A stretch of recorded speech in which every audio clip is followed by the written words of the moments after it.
तुम्हाला जसं सांगितलं तसं एक वेस्ट बगॅस जे आहे त्याचं युटिलायझेशन तिथं एनर्जी मध्ये झालं.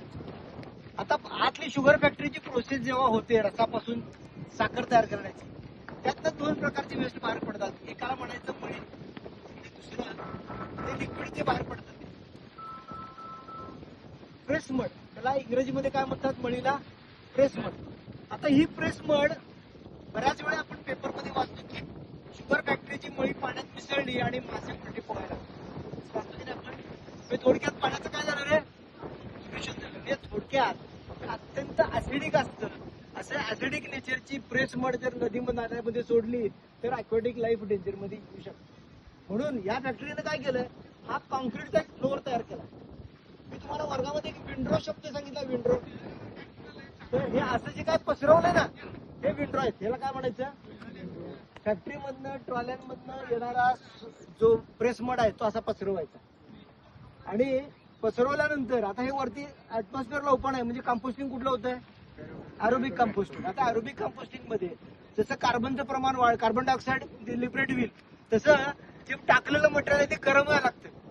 त्याचं टेम्परेचर वाढलं की त्याचं टेम्परेचर वाढलं तर त्यातल्या बॅक्टेरिया मरतात. म्हणून ते टेम्परेचर काय करावं लागते? डाऊन करावं लागते. म्हणून तुम्हाला पाईप दिसते काय?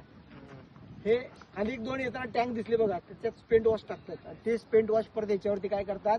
स्प्रे करतात. म्हणजे त्याचं टेम्परेचर काय होतंय? डाऊन होतं. एक 2 मिनिटांनी करतो, व्हिजिट सुरू आहे.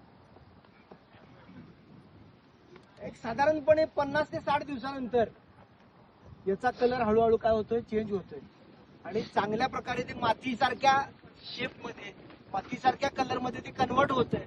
ते मग शेतकऱ्यांना काय करायचं? सबसिडीवरती शेतकऱ्यांना शेतामध्ये पसरण्यासाठी द्यायचं. म्हणजे जी मळी पाण्यामध्ये टाकल्यामुळे अक्वॅटिक लाईफ डेंजर मध्ये येणार होतं त्याच्यावरतीच इथं कॉन्क्रीट फ्लोअर वरती प्रोसेस केली, बॅक्टेरियांचा वापर केला आणि त्याचं काय केलं? डिकम्पोजिशन केलं. त्यामुळे त्यातल्या हार्मफुल गॅसेस निघून गेले.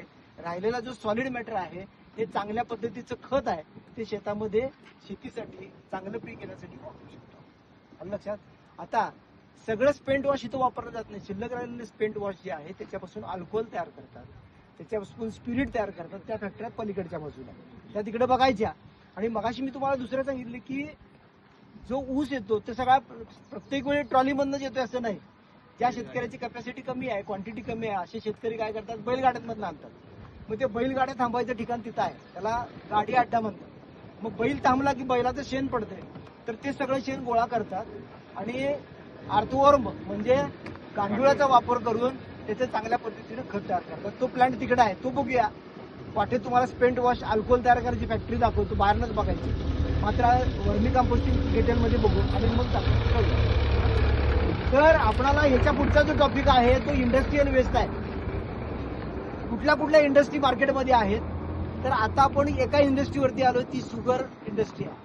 आणि शुगर इंडस्ट्रीमधनं बाहेर पडणाऱ्या वेस्टचं काय युटिलायझेशन करतात हे तुम्ही प्रत्यक्ष बघितलेलं आहे. असं प्रत्येक फॅक्टरीमधनं बाहेर पडणारं वेस्ट जर वारंवार वापर करत गेलो तर सॉलिड वेस्ट जनरेशनचा रेट काय होईल?